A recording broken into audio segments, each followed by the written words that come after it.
السلام عليكم ورحمة الله وبركاته. الحمد لله الذي قال في محكم تنزيله قل بفضل الله وبرحمته فبذلك فليفرحوا هو خير مما يجمعون. والصلاة والسلام على سيدنا محمد الذي قال في حقه تبارك وتعالى وما أرسلناك إلا رحمة للعالمين وعلى آله وصحبه أجمعين ومن اهتدى بهديه إلى يوم الدين. رب اشرح لي صدري ويسر لي أمري واحلل عقدة من لساني يفقهوا قولي. سبحانك لا علم لنا إلا ما علمتنا إنك أنت العليم الحكيم. ربنا زدنا علما وارزقنا فهما ووفقنا عملا صالحا وافتح علينا بفتوح العارفين.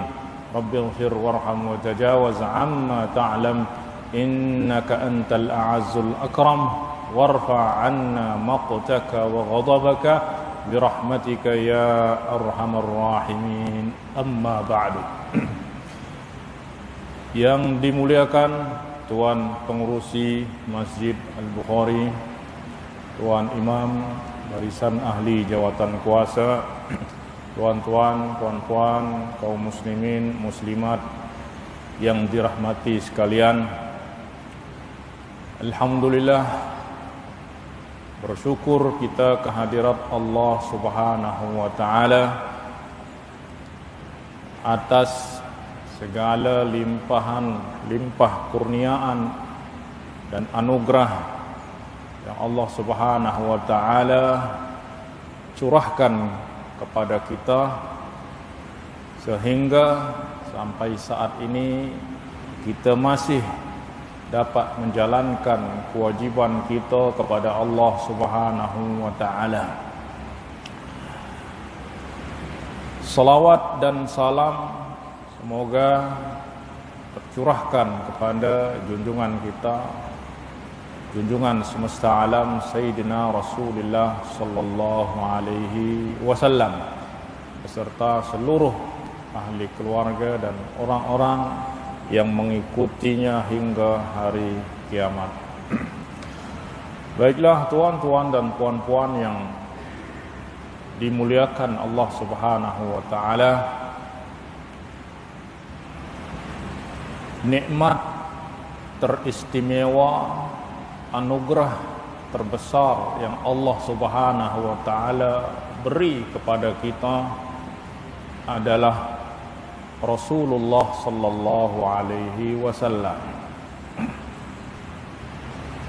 Sebab seperti kata Imam Asy-Syafi'i radhiyallahu anhu wa ardhah, tiada sebarang nikmat yang didapati oleh seorang yang beriman yang dengan nikmat tersebut kita dapati kebaikan-kebaikan dunia dan agama, atau dengan nikmat tersebut Allah jauhkan kita daripada keburukan-keburukan pada dunia dan agama, melainkan Rasulullah sallallahu alaihi wasallam adalah sebabnya. Rasulullah adalah penyebabnya. Kita boleh bayangkan sekiranya Rasulullah sallallahu alaihi wasallam tidak diutus kepada kita, apakah kita boleh mengenal siapa Tuhan kita? Tentu kita tak akan boleh tahu. Tak akan boleh kita kenal siapa Tuhan kita yang sebenar. Sebab pada hari ini di dunia ini terdapat sekitar 4.100 agama di dunia ini, dan tiap-tiap agama ada Tuhan masing-masing. Maknanya ada 4.100 Tuhan yang dipertuhankan oleh manusia. Tapi hanya satu saja di antara 4.100 lebih tersebut Tuhan yang benar, Tuhan yang sebenar. Dan ada satu agama di antara 4.100 lebih tersebut, agama yang benar. Nah, kalau Allah Subhanahu wa taala tidak mengutus Rasulullah sallallahu alaihi wasallam kepada kita, bolehkah kita mengetahui mana satu Tuhan di antara 4.100 Tuhan tersebut? Tak boleh kita nak jumpai dengan akal kita, tak boleh kita cari dengan akal kita. Akal kita hanya boleh mengetahui bahawa semesta alam ni ada Tuhan, tapi Tuhan tu siapa? Itulah sebab ramai orang yang mungkin diberikan kecerdasan akal yang tinggi, kebijakan yang luar biasa, tapi dia tak jumpa Tuhan tu siapa. Sehingga ada yang kata Tuhan tu adalah manusia, ada yang kata Tuhan tu berhala, ada yang kata Tuhan tu bulan, bintang, matahari, dan bahkan ada yang hayawan. So apa? Akal tanpa bimbingan wahyu yang Allah turunkan kepada Rasulullah sallallahu alaihi wasallam, akal tak boleh jumpai. Nah, maka dengan Allah Subhanahu wa taala mengutus Rasulullah sallallahu alaihi wasallam kepada kita, ya, maka Rasulullah lah yang menjelaskan kepada kita mana Tuhan yang sebenar di antara 4.100 Tuhan yang dipertuhankan oleh manusia. Maka Allah Subhanahu wa taala berfirman, wa ilahukum ilahun wahid la ilaha illa huwar rahmanur rahim. Rasulullah jelaskan Tuhan kita melalui wahyu yang Allah turunkan kepadanya. Allahu la ilaha illa huwal hayyul qayyum. Nah, maka tuan-tuan dan puan-puan yang dimuliakan Allah Subhanahu wa taala, nikmat yang paling utama yang Allah beri kepada kita, yang tanpa nikmat ni tak ada nikmat-nikmat lain, iaitu nikmatul hayat, nikmat kehidupan, dan nikmat iman. Nikmat hidup tanpa nikmat iman tidak akan ada makna.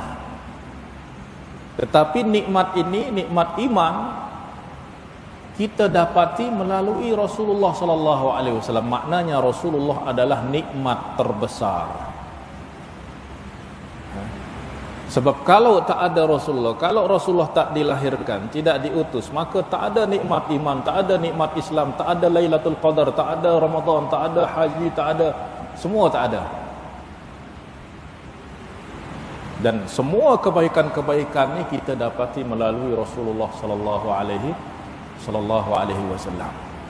Itulah sebab para ulama memahami firman Allah Subhanahu wa taala yang menyatakan qul bi fadlillahi wa bi rahmatihi fabidzalika falyafrahu huwa khairum mimma yajma'un.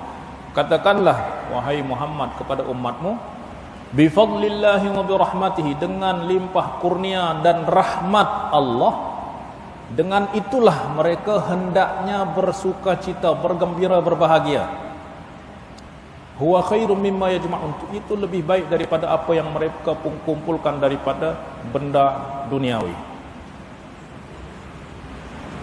Al-Imam Abu Shaykh meriwayatkan daripada Ibnu Abbas radhiyallahu anhuma, beliau menafsirkan bi fadlillahi wa bi rahmatihi, fadlullah, kurnia, limpah kurniaan Allah adalah ilmu, iman, Islam, Al-Quran.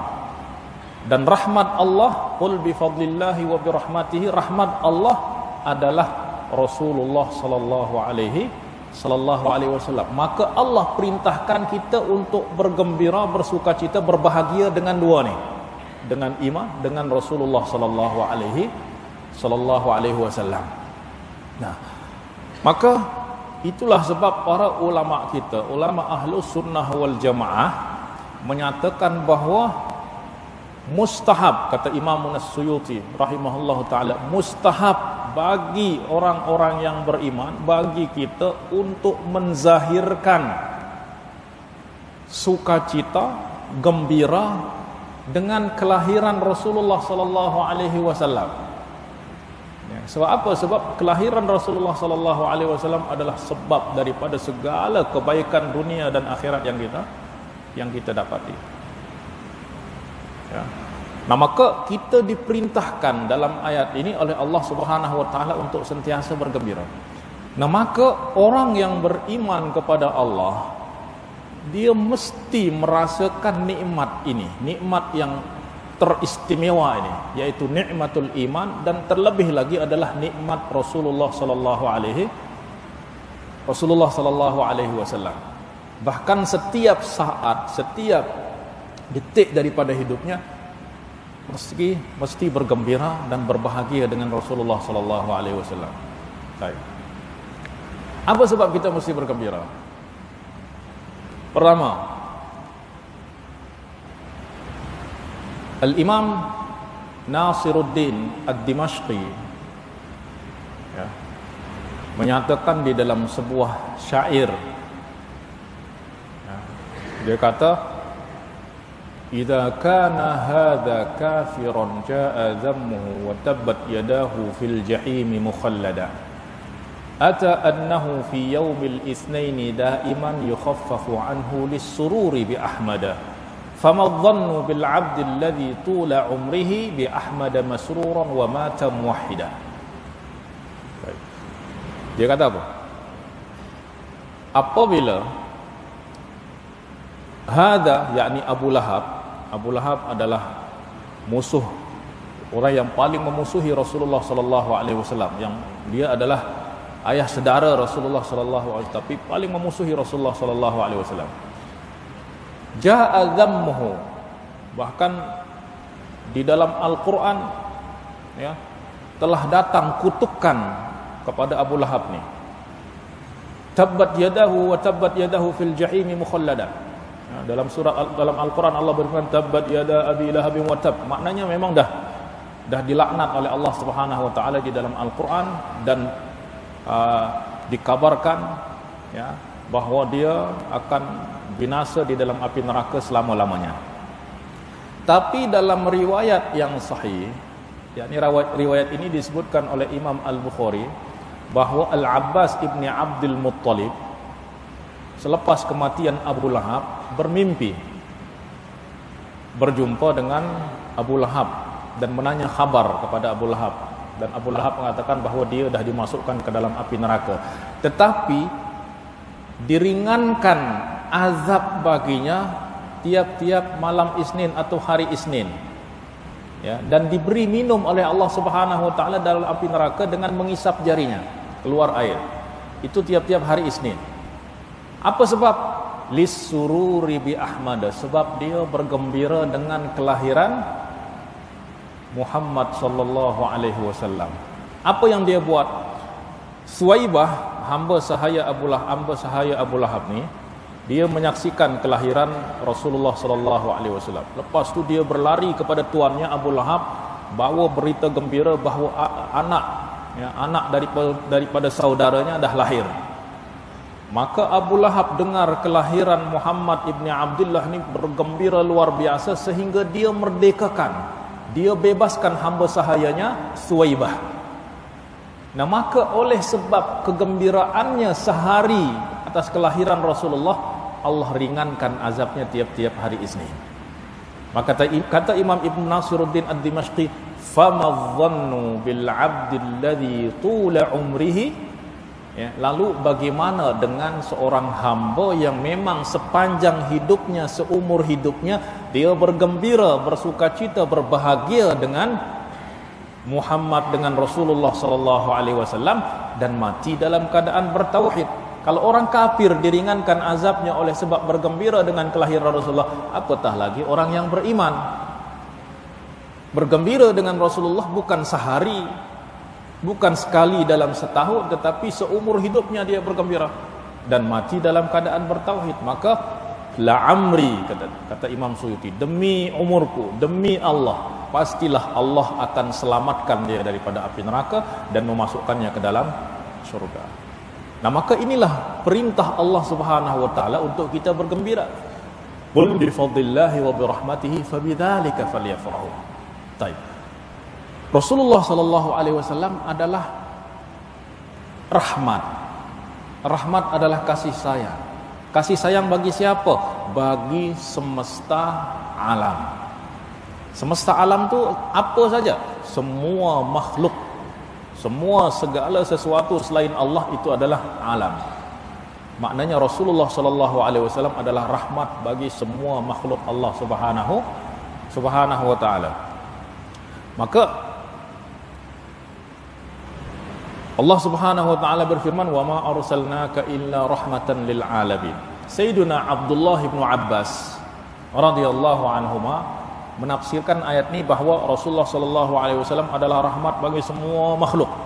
Bahkan orang-orang kafir, orang-orang musyrikin mendapatkan bagian daripada rahmat. Apa bentuk rahmat yang didapati oleh orang-orang musyrikin, orang-orang kafirin daripada Rasulullah sallallahu alaihi wasallam? Sayyidina Ibnu Abbas mengatakan orang-orang musyrikin, orang-orang kafir mendapatkan rahmat daripada Allah dengan ditangguhkan azab bagi mereka. Maknanya mereka tidak dibinasakan oleh Allah Subhanahu wa taala ya, di dalam kemusyrikan dan kekafiran mereka. Tidak seperti umat-umat terdahulu yang mereka derhaka, mereka menentang nabi-nabi, menyakiti nabi-nabi, dimusnahkan oleh Allah, dibinasakan oleh Allah Subhanahu wa taala seluruhnya. Tapi kaum musyrikin dan orang-orang kafirin tidak dimusnahkan oleh Allah Subhanahu wa taala. Kita lihat misal Rasulullah sallallahu alaihi wasallam berdakwah di Mekah 13 tahun. Masya-Allah, kita tahu apa yang dialami oleh Rasulullah sallallahu alaihi wasallam di Mekah. Ya. Lepas itu Rasulullah pergi ke Taif untuk berdakwah dengan harapan mungkin di sana ada orang-orang yang menyambut dakwah Rasulullah, tapi ternyata bukan disambut tapi dilempari dengan batu-batu. Sehingga kaki mulia Rasulullah sallallahu alaihi wasallam terluka. Dan Rasulullah sallallahu alaihi wasallam di kala itu berasa sangat sedih, teramat sedih. Sebab apa? Sebab Rasulullah nak selamatkan mereka, tapi mereka menyakiti Rasulullah sallallahu alaihi wasallam. Maka Allah turunkan malaikat Jibril dengan malaikat gunung, yakni malaikat yang ditugaskan oleh Allah untuk menjaga gunung bukit yang ada di bumi ini. Ya, kemudian malaikat gunung itu kata, "Ya Muhammad, Allah perintahkan aku ya untuk mengikut kepada apa yang engkau perintahkan kepada aku. In syi'ta la atbaqtu alaihimul akhshabain." Apabila kamu nak, kata dia, apabila engkau berkehendak ya Muhammad, aku angkat dua gunung ni, kemudian aku jatuhkan kepada orang-orang musyrikin, supaya mereka binasa, supaya mereka mati semua. Apa jawaban Rasulullah sallallahu alaihi wasallam? Bal arju an yukhrijallahu min aslabihim man ya'budullaha wa la yushriku bihi syai'ah. Jangan kau bunuh mereka, jangan kau binasakan mereka. Sebab apa? Sebab aku berharap walaupun mereka tak beriman, walaupun mereka menentang aku, walaupun tak ada harapan bagi mereka untuk beriman, tapi aku berharap semoga Allah mengeluarkan daripada sulbi-sulbi mereka, menjadikan daripada keturunan-keturunan mereka ada orang-orang yang beribadah kepada Allah dan tidak mencyirik, tidak menyekutukan Allah Subhanahu wa taala. Dan itulah yang terjadi, itulah yang berlaku tuan-tuan dan puan-puan. Misal daripada Abu Jahal. Abu Jahal adalah ayah saudara Rasulullah sallallahu alaihi wasallam, tapi juga merupakan musyrikin yang sangat menentang dan memerangi Rasulullah sallallahu alaihi wasallam. Tapi terlahir daripada Abu Jahal seorang anak yang soleh yang menjadi sahabat mulia Rasulullah yang bernama Ikrimah bin Abi Jahal. Dan ramai orang-orang musyrikin yang mereka, anak-anak mereka adalah sahabat-sahabat Rasulullah sallallahu alaihi wasallam. Ya. Bahkan daripada Abdullah bin Ubay bin Salul, yakni pengetua munafikin di Madinah, yang banyak sekali berkhianat kepada Rasulullah dan banyak menyakiti Rasulullah sallallahu alaihi wasallam. Bahkan sebab utama kerugian besar yang dialami kaum muslimin dalam perang Uhud disebabkan oleh Abdullah bin Ubay bin Salul yang berkhianat. Tapi daripada Abdullah bin Ubay bin Salul, pengetua daripada orang-orang munafikin, lahir seorang anak yang soleh yang bernama Abdullah bin Ubay bin Salul. Ya. Bahkan ketika Abdullah bin Ubay bin Salul mendengar bahawa ayahnya menyakiti Rasulullah sallallahu alaihi wasallam, mengkhianati Rasulullah, Dia datang kepada Rasulullah, "Ya Rasulullah, kalau kamu berkehendak ya Rasulullah, aku bunuh ayah aku." Kata Rasulullah, "Jangan." Ya. Bahkan di dalam perang Uhud, Rasulullah sallallahu alaihi wasallam terluka. Banyak sahabat-sahabat yang terbunuh, sekitar 73 sahabat yang terbunuh. Ya. Gigi depan Rasulullah sallallahu alaihi wasallam pecah. Ya, dahi berdarah sehingga mengalir darah di wajah Rasulullah sallallahu alaihi wasallam, sehingga para sahabat kasihan melihat Rasulullah sallallahu alaihi wasallam dan berkata, "Ya Rasulullah, ala tad'u alaihim? Tidakkah engkau mendoakan kebinasaan bagi orang-orang musyrik ni, supaya mereka binasa semua? Sebab kau doa sekali saja mereka binasa semua." Apa jawaban Rasulullah? "Inni lam ub'ats la'anan wa innama bu'istu rahmatan." Apa jawaban Rasulullah? "Aku tidak diutus oleh Allah sebagai pelaknat." Pelaknat itu maknanya sebagai orang yang menjauhi rahmat Allah Subhanahu wa taala, menjauhkan orang daripada rahmat Allah, tapi aku diutus untuk menjadi rahmat. Bayangkan kalau sekiranya Rasulullah sallallahu alaihi wasallam berdoa untuk memusnahkan kaum-kaum musyrikin, maka musnah semua. Maka tak ada kesempatan bagi mereka untuk mendapatkan rahmat Allah Subhanahu wa taala. Dan terbukti pada perang Uhud itu, Khalid bin Walid yang pada hari itu menjadi pimpinan pasukan tentera kaum musyrikin, ya, dan penyebab kerugian besar kaum muslimin pada hari itu, di kemudian hari dia mendapat hidayah sehingga menjadi, ya, pimpinan pasukan yang paling hebat dalam sejarah Islam. Ya. Nah, maka Rasulullah sallallahu alaihi wasallam diutus oleh Allah bukan untuk menyakiti, bukan untuk membinasakan, tetapi untuk membawa rahmat. Bahkan lepas itu Rasulullah berdoa apa? Ketika sahabat kata doakan supaya musnah semua ya Rasulullah, doa Rasulullah apa? "Allahumma hdi qaumi fa innahum la ya'lamun." Ya Allah, beri petunjuk kepada kaumku, orang-orang yang menyakiti aku, orang-orang yang menentang aku ini. Sebab apa? Sebab mereka tak mengenal aku, mereka tidak mengetahui. Nah, maka inilah rahmat Rasulullah sallallahu alaihi wasallam.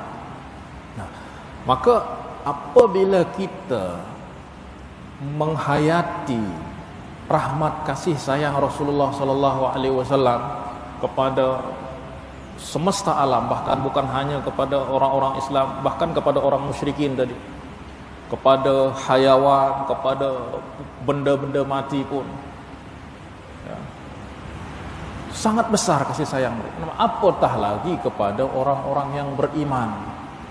Baik. Kita nak lihat betapa besar kasih sayang Rasulullah sallallahu alaihi wasallam kepada umatnya, terkhusus kepada umatnya. Ya, Rasulullah adalah rahmat bagi semesta alam. Tapi rahmat Rasulullah sallallahu alaihi wasallam itu tertumpu kepada, maknanya semua rahmat yang Rasulullah sallallahu alaihi wasallam, ya, sebarkan kepada semesta alam itu berkumpul kepada umatnya.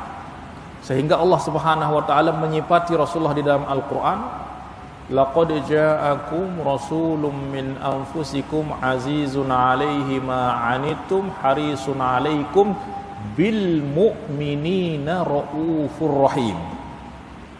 Rauf, Ar-Rauf, Ar-Rahim, dua nama daripada Asma'ullahul Husna.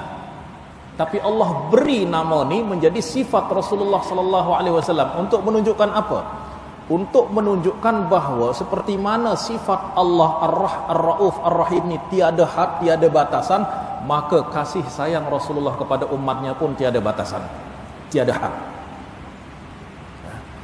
Itulah sebabnya suatu ketika Rasulullah sallallahu alaihi wasallam membaca firman Allah Subhanahu wa taala berkenaan dengan ucapan Nabi Ibrahim alaihi salam, "Rabbi innahunna adlalna katsiran minan nas, faman tabi'ani fa innahu minni wa man 'asani fa innaka ghafurur rahim." Ya Allah, ya Tuhanku, sesungguhnya berhala-berhala ini, ya, berhala-berhala itu menyebabkan sesat bagi ramai manusia. Faman tabi'ani, maka sesiapa yang ikut aku, maka dia adalah dari golongan aku. Wa man asani, tapi sesiapa yang menentang aku, fa innaka ghafurur rahim, maka sesungguhnya engkau maha pengampun, maha pengasih. Maknanya Nabi Ibrahim mengharapkan, walaupun ada umatnya yang menentangnya, mengharapkan Allah mengampuni mereka. Kemudian Rasulullah baca firman Allah yang berkenaan dengan ucapan Nabi Isa alaihissalam, in tu'adzibhum fa innahum ibaduk, jika engkau siksa mereka, sesungguhnya mereka adalah hamba-hambamu, maknanya engkau berhak untuk menyiksa mereka. Wa in taghfir lahum fa innaka antal azizul hakim, tapi sekiranya engkau, jika engkau mengampunkan mereka, maka sesungguhnya engkaulah yang maha mulia lagi maha bijaksana. Maknanya Nabi Isa juga mengharapkan, walaupun banyak umatnya yang menentangnya, tapi mengharapkan rahmat, mengharapkan ampunan bagi mereka. Kemudian Rasulullah sallallahu alaihi wasallam pun mengangkat tangan, Allahumma ummati ummati wa baka. Ini dalam hadis riwayat Imam Muslim. Kemudian Rasulullah bersabda, Allahumma ummati, Allahumma ummati, ya Allah ampunkan umatku, ya Allah selamatkan umatku. Kemudian Rasulullah menangis. Faqala Allah li Jibril, ya Jibril idhhab ila Muhammadin wa rabbuka a'lamu fasalhu ma yubki. Wahai Jibril, pergi jumpai Muhammad dan Allah tentu maha tahu. Tanya Muhammad, apa sebab engkau menangis? Dan tentu Allah maha tahu. Tapi Allah nak nampakkan kepada kita kebesaran daripada kasih sayang Rasulullah kepada umatnya.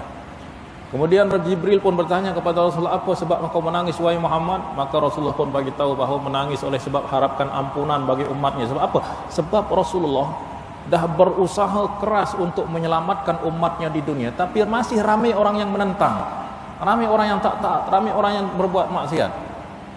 Ya, maka Rasulullah mengharapkan bagi mereka yang menentang ini supaya Allah beri ampunan kepada mereka, dan Rasulullah menangis.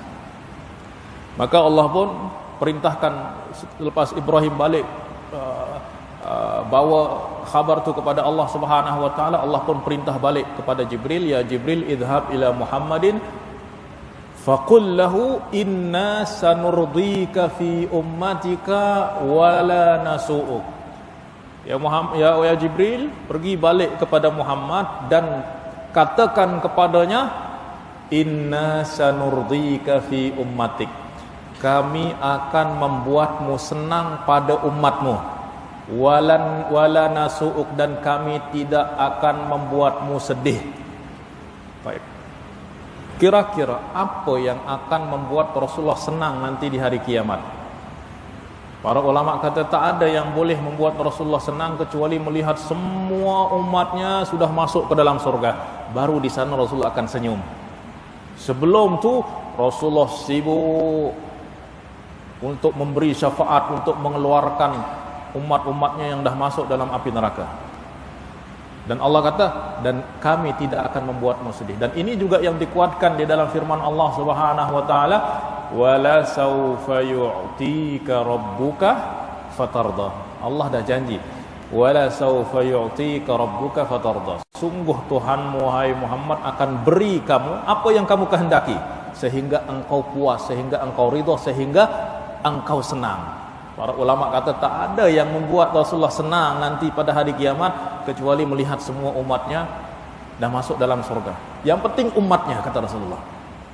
Ya.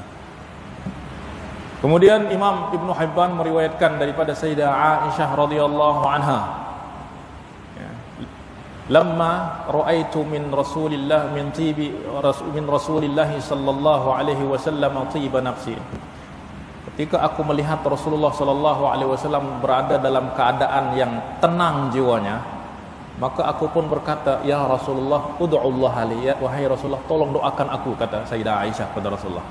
Maka Rasulullah sallallahu alaihi wasallam pun berdoa, Allahumma ighfir li Aisyah ma taqaddama min dhanbiha wa ma ta'akhkhar wa ma asarrat wa ma a'lanat. Fadhahikat Aisyah hatta saqatat ala hijriha min ad-dhahiki. Maka Rasulullah berdoa, ya Allah ampunkan bagi Aisyah dosa-dosanya yang telah lampau dan yang akan datang, dan apa yang ia sembunyikan dan apa yang ia nyatakan. Maka Sayyidah Aisyah mendengar doa Rasulullah sallallahu alaihi wasallam tertawa bahagia. Ya.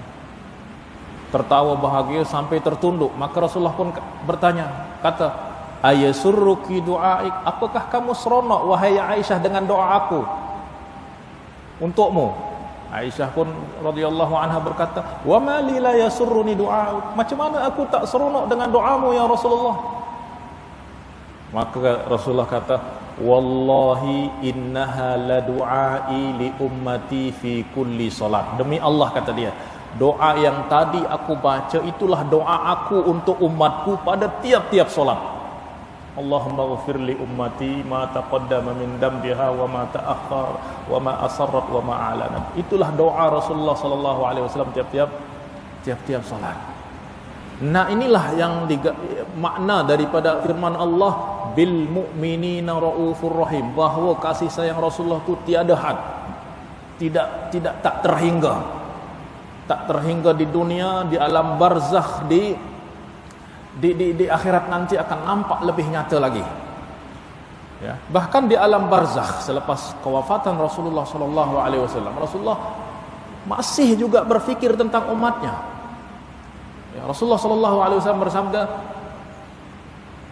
"Uridat alayya a'malukum."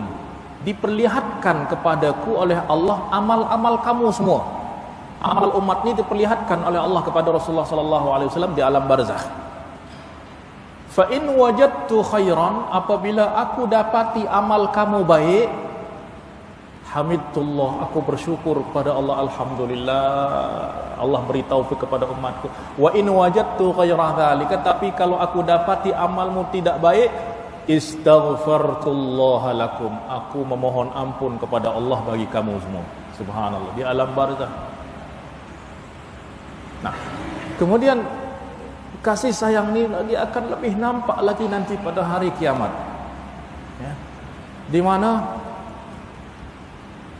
kita tahu bahawa hari kiamat ni, tuan-tuan dan puan-puan, tak ada orang yang berfikir kepada kita, tentang kita lagi, tak ada orang yang mengingat kita, ya.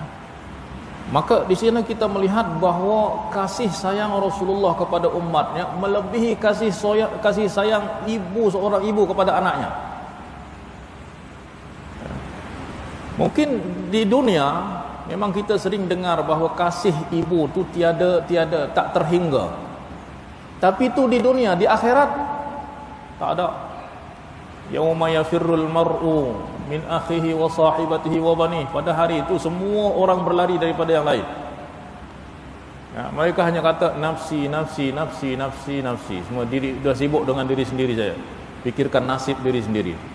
Tapi hanya seorang saja yang mengingat kita, yang mencari kita, yaitu Rasulullah sallallahu alaihi wasallam. Ya. Itu di akhirat nanti.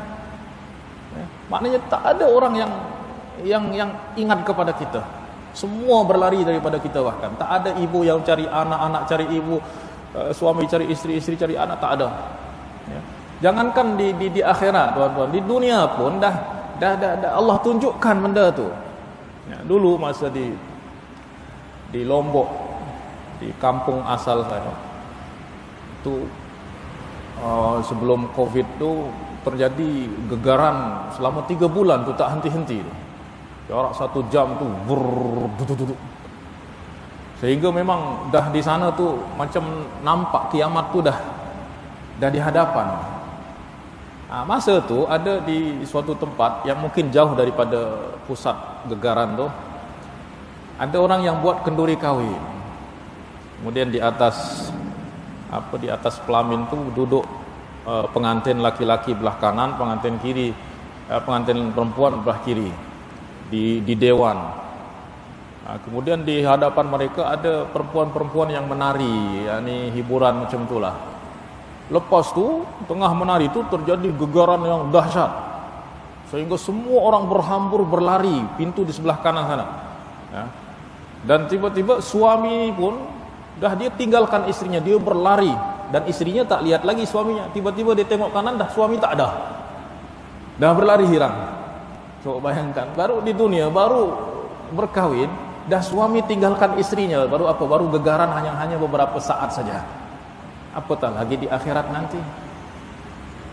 Nah, tetapi hanya seorang saja yang akan mencari kita, memperhatikan kita, mengingat kita, yaitu Rasulullah sallallahu alaihi wasallam. Di mana pada hari itu Rasulullah Subhanahu wa taala Allah sibuk. Apa yang menyibukkan Rasulullah sallallahu alaihi wasallam? Sibuk menyelamatkan umatnya. Ya. Di mana dalam hadis yang sangat masyhur yang diriwayatkan oleh Imam Bukhari, Imam Muslim, yaitu pada hari mahsyar di mana semua dikumpulkan pada satu tempat sehingga semua orang datang kepada Nabi Adam untuk minta syafaat, isfa'lana ila rabbik, kata. Boleh tak pohonkan syafaat kepada Tuhan? Kata Nabi Ibrahim, kata Nabi Adam, lastulah. Tak berani bercakap kepada Allah. Sebab apa? Inna rabbi ghadibal yawma ghadaban lam yaghdab mislahu qat. Hari ini Allah murka yang tak pernah murka seperti hari ini, kata. Sehingga tak ada berani bercakap kepada Allah.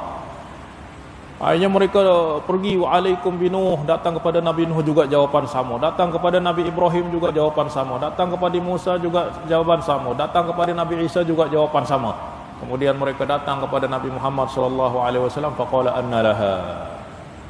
Ini adalah hari aku. Maka hanya seorang saja yang berani bercakap kepada Allah pada hari itu.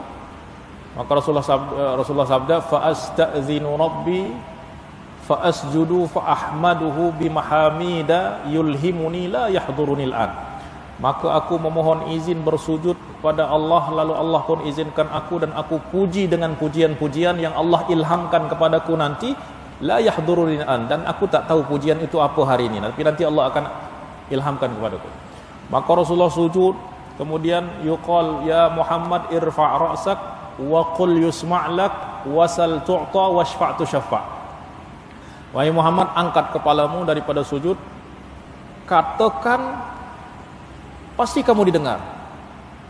Maknanya apa yang kamu katakan pasti kamu didengar. Sal tu'ta, apa yang kamu mohon kepada Allah pasti diberi. Washfa'tu syafa', beri syafaat, syafaatmu akan diperkenankan. Masya Allah, Allah buka ya pintu qabul, pintu penerimaan bagi Rasulullah sallallahu alaihi wasallam selebar-lebarnya. Maka apa permohonan Rasulullah sallallahu alaihi wasallam yang pertama? Ketika Rasulullah angkat kepala daripada sujud, apa ucapan pertama yang terucap dalam mulut mulia Rasulullah? Apa yang dicari? Ummati, ummati, Allahumma ummati, ummati, Allah umatku, umatku. Tolong selamatkan umatku. Ini kesempatan untuk, sebab apa? Sebab Allah beri peluang kepada Rasulullah, maka peluang ini digunakan untuk selamatkan umatnya. Nah, dan inilah yang dinamakan dengan syafa'ah, yang mana Rasulullah sallallahu alaihi wasallam bersabda seperti dalam riwayat Imam Muslim, an Abi Hurairah radhiyallahu anhuma, anna Rasulullah sallallahu alaihi wasallam qala li kulli nabiyyin da'watun mustajabah. Semua nabi-nabi diberi satu doa oleh Allah, satu doa yang pasti diperkenankan, mustajab oleh Allah Subhanahu wa taala. Fata'ajjala kullu nabiyyin da'watahu, dan semua nabi-nabi itu dah gunakan doanya di dunia. Ya. Tapi Rasulullah sallallahu alaihi wasallam pikir, kalau aku guna doa ni di dunia, nanti aku nak selamatkan umatku di hari kiamat dengan apa? Sebab Rasulullah tahu bahawa tak semua umatnya itu soleh, tak semua umatnya itu taat. Bahkan mungkin lebih ramai lagi yang tak taat kepada Rasulullah sallallahu alaihi wasallam. Buktinya apa? Buktinya kalau ada datang ke masjid mungkin 2-3 saf, tapi kalau ada konsert, Masya Allah, ada berapa ribu orang yang hadir. Maknanya apa? Yang taat kepada Rasulullah itu jauh lebih sedikit daripada orang-orang. Ya, bahkan Allah pun dah isyaratkan, wa qalilun min ibadiyasy syakur, sangat sedikit daripada hamba-hambaku yang bersyukur kepadaku. Nah, maka Rasulullah SAW pikir, tapi semua itu adalah umatnya. Yang penting dia beriman kepada Allah, beriman kepada Rasulullah. Sebesar apapun maksiat dosa yang dia buat, mesti aku selamatkan, kata Rasulullah SAW. Maka kata Rasulullah, fakhtabatu da'wati, maka aku simpan doa ni, aku tak guna di dunia, syafa'atan li ummati yaumal qiyamah, untuk menjadi apa? Menjadi syafaat, menjadi penyelamat bagi umatku di hari kiamat nanti. Fahiya nailatun insyaallahu man mata min ummati la yusyriku bihi syai'a. Maka syafaat ini akan mendapati semua umatku yang mati, insya-Allah yang mati dalam keadaan tidak syirik. Selama dia mati dalam keadaan tidak syirik, walaupun dia berbuat dosa besar, dosa apa semua dia buat, dosa dia buat, selama dia mati dalam keadaan tidak syirik, insya-Allah akan mendapatkan syafaat Rasulullah sallallahu alaihi wasallam.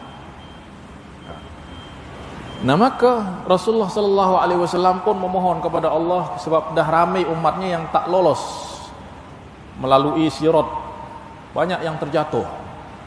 Maka Rasulullah sallallahu alaihi wasallam berdoa, Allahumma ummati ummati, ummati ummati, selamatkan umatku, selamatkan umatku. Maka Allah perintahkan kepada Rasulullah, idhab fa akhrij man kana fi qalbihi mithqalu aw waznu dinarin min iman. Rasulullah diperintahkan masuk dalam api neraka untuk apa? Untuk nak cari, untuk selamatkan orang yang dalam hatinya ada iman seberat 1 dinar. 1 dinar tu berapa? Dinar tu emas. 1 dinar tu berapa? 4.25 gram emas. Mungkin nanti iman tu akan dirubah wujudnya macam seperti itulah, seperti emas ditimbang. Ternyata ada 4.25 gram. Tapi ada iman, sebab iman ni, Masya Allah, iman ni tiket menuju surga. Ada orang yang tiket dia ni masih kekal, 100% masih selamat, masih sehat. Tapi ada orang yang memang dia dah sobek-sobek dia punya tiket tu, baki hanya sikit je. Tadi bakinya berapa? Bakinya 1 dinar, 4.25 gram. Maka Rasulullah cari, ada tiket di tangan dia, dikeluarkan daripada api neraka. Untuk apa? Bayangkan, untuk dimasukkan ke dalam surga. Subhanallah. Maknanya apa? Ada iman seberat 4 gram. Hidup dia buat apa coba? Memang hidup dia tak ada kebaikan sama sekali dah. Ada iman sikit je. Ada iman sikit saja. Tapi sebab dia adalah umat Rasulullah dan dia tidak mati dalam keadaan syirik, maka dikeluarkan oleh Rasulullah sallallahu alaihi wasallam, dimasukkan ke dalam surga. Lepas tu Rasulullah tak puas lagi. Tak puas. Sebab apa? Sebab mungkin ada yang lebih kecil lagi iman dia daripada dia. Maka bersujud lagi di hadapan Allah, memohon kepada Allah. Maka Allah pun kata, ya Muhammad irfa' rasak, dan seterusnya. Rasulullah pun kata, ummati ummati. Maka Allah perintahkan balik dalam api neraka, cari, keluarkan daripada api neraka orang yang dalam hatinya ada iman seberat separuh dinar. Separuh dinar maknanya 2 ditimbang, ada 2 gram. Ini tak apa. Ya. Selama ada tiket tu, sekecil apapun tiket tu, pasport ni, ya, pasport menuju surga yaitu iman, maka dengan syafaat Rasulullah akan dimasukkan ke dalam surga, walaupun orang tu tak layak untuk masuk surga. Bayangkan, orang dia punya iman seperti ini, boleh tak dia nak dapat surga seluas langit dan bumi dah? Menurut akal kita tak layak. Tetapi dengan syafaat Rasulullah, ya, dan dia adalah umat Rasulullah sallallahu alaihi wasallam, kerana Rasulullah dah kata, fahiyana ilatun insyaallahu man mata min ummati, yang mati daripada umatku dalam keadaan tidak syirik. Dikeluarkan juga orang yang dalam hatinya itu setengah dinar. Lepas itu Rasulullah tak puas lagi, ada pasti yang lebih kecil lagi imannya. Akhirnya Allah pun perintahkan, berdoa memohon kepada Allah, dan Allah perintahkan balik, akhrij man kana fi qalbihi mithqalu habbati khardal. Keluarkan daripada api neraka orang yang dalam hatinya ada iman. Nampak tak ni tuan-tuan? Nampak tak? Tak nampak? Nampak tak? Sebesar biji sawi. Biji sawi ini ditimbang berapa beratnya? Bukan biji sawit, sawi, sawi. Tak ada berat dah. Tapi ada iman, dia masih pegang, ada tiket dalam hati dia tu. Dikeluarkan oleh Rasulullah sallallahu alaihi wasallam, dimasukkan dalam surga. Lepas tu dah puas Rasulullah? Tak puas lagi. Ada mungkin yang lebih kecil lagi iman daripada itu. Maka Allahumma ummati ummati, maka Rasulullah perintahkan, akhrij man kana fi qalbihi adna mithqalu habbati khardal. Ya, wahai Muhammad, keluarkan daripada api neraka orang yang dalam hatinya ada iman lebih kecil 3 kali Rasulullah sebutkan adna. Lebih kecil daripada biji sawi. Dikeluarkan oleh Rasulullah sallallahu alaihi wasallam. Ya Allah, inilah makna kasih sayang Rasulullah itu tak terhingga. Orang yang tak layak masuk dalam surga berkat syafaat Rasulullah dimasukkan. Sebab apa? Umatku.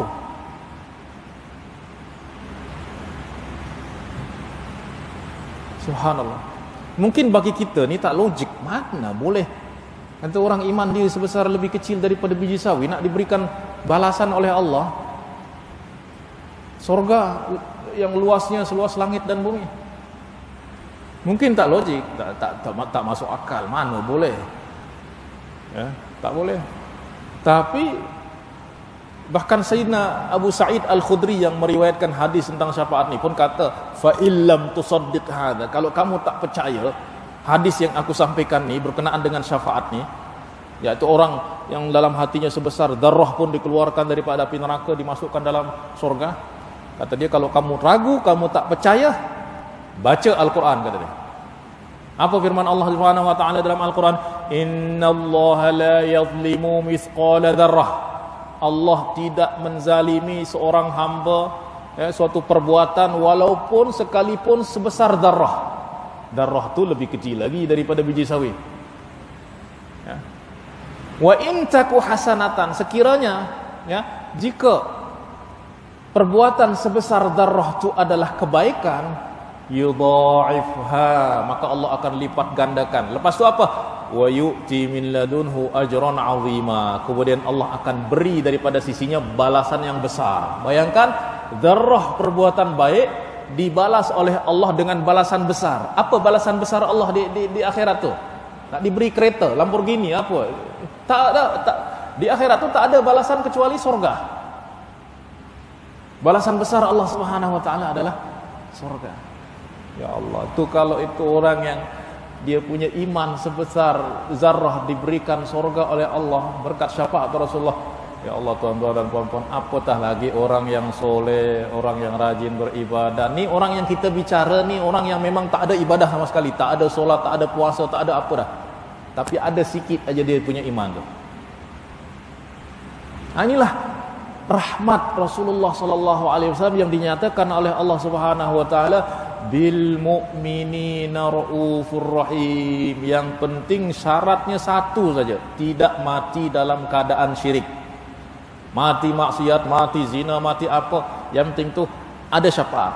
Ya, walaupun maknanya apa? Semua umat Rasulullah akan masuk ke dalam surga, walaupun mungkin ada yang singgah-singgah dalam api neraka itu pasti. Tapi walaupun singgah nanti pasti akan dikeluarkan oleh Rasulullah sallallahu alaihi wasallam. Dan dia masuk pun dalam api neraka itu untuk dibersihkan oleh Allah Subhanahu wa taala. Nah, maka tuan-tuan dan puan-puan yang dimuliakan Allah Subhanahu wa taala, itulah sebab Allah perintahkan kita untuk sentiasa bergembira, berbahagia dengan Rasulullah sallallahu alaihi wasallam. Wa'lamu anna fiikum Rasulullah. Ketahuilah bahawa di antara kamu ada Rasulullah sallallahu alaihi wasallam. Sehingga apabila nikmat ni kita rasa, itulah yang akan menjadikan kita ringan dalam menjalani hidup di dunia ni. Di dunia ni memang banyak musibah, malapetaka, ujian, cobaan yang berat. Tapi kalau kita ingat ada yang Allah beri yang lebih besar daripada musibah-musibah tu, semua akan terasa ringan. Ya. Bahkan ada yang tak diberi kita oleh Allah. Kita nak sesuatu tak diberi oleh Allah. Ingat, kita diberi Rasulullah sallallahu alaihi wasallam, yang mana Rasulullah adalah kebaikan, keselamatan dunia dan akhirat. Apa yang lebih daripada itu? Ya. Kalau orang dah dijadikan, dan di antara nikmat yang paling mulia yang Allah beri kepada kita, Allah pilih kita untuk menjadi umat Rasulullah sallallahu alaihi wasallam. Bukan kita yang kehendaki itu, tapi Allah yang menghendaki kita, Allah yang pilih kita. Sebab apa? Allah nak beri rahmat kepada kita melalui limpahan rahmat Rasulullah sallallahu alaihi sallallahu alaihi wasallam. Nah, maka tuan-tuan dan puan-puan yang dimuliakan Allah, itulah sebab para ulama, terkhusus ulama ahlu sunnah wal jamaah, menyatakan dimustahabkan untuk kita menyampaikan, menzahirkan sukacita gembira pada hari-hari Maulid Rasulullah sallallahu alaihi wasallam. Sebagai apa? Sebagai bentuk syukur kita kepada Allah Subhanahu wa taala atas nikmat kurniaan berupa Rasulullah sallallahu alaihi wasallam. Nah, dan yang lebih penting daripada itu, tuan-tuan dan puan-puan yang dimuliakan Allah, adalah apa? Di sana kita lihat betapa besar kasih sayang Rasulullah, dan bahawa Rasulullah tak nak apabila ada seorang umatnya pun yang masuk ke dalam api neraka. Bahkan nanti seperti yang tadi kita sebutkan, sibuk mengeluarkan, menyelamatkan umatnya. Padahal pintu sorga dah dibuka bagi Rasulullah, tapi Rasulullah macam mana nak aku nikmati sorga ni sementara ada umatku masih dalam api neraka? Ni boleh kita rasa apabila kita punya anak, misal kita punya anak pergi belajar ke luar negara, kemudian di luar negara tu ada perang, kemudian anak kita tak boleh balik. Boleh tidur tak? Boleh makan tak? Tak boleh. Maka tiap-tiap hari menangis, Allah, ya Allah selamatkan anak aku, selamatkan.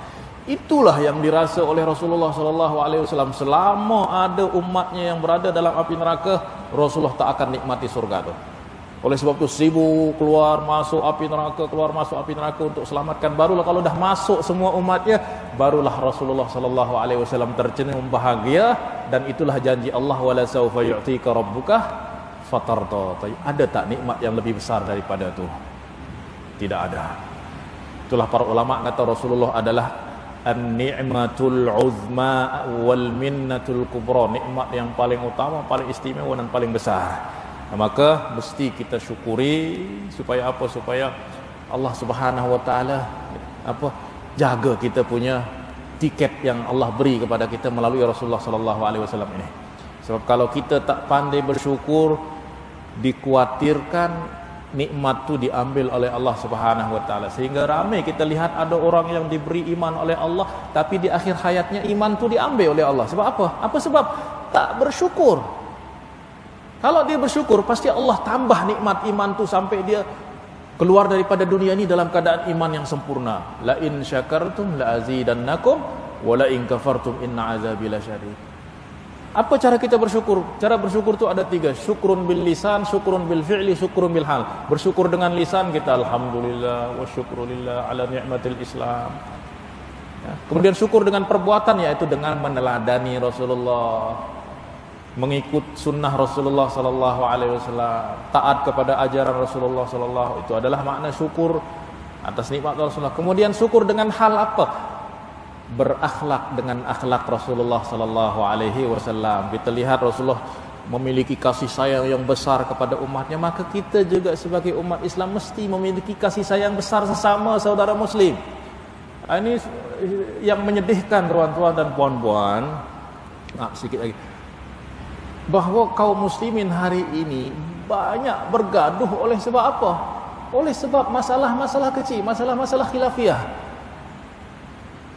Kunut tak kunut, bergaduh di masjid.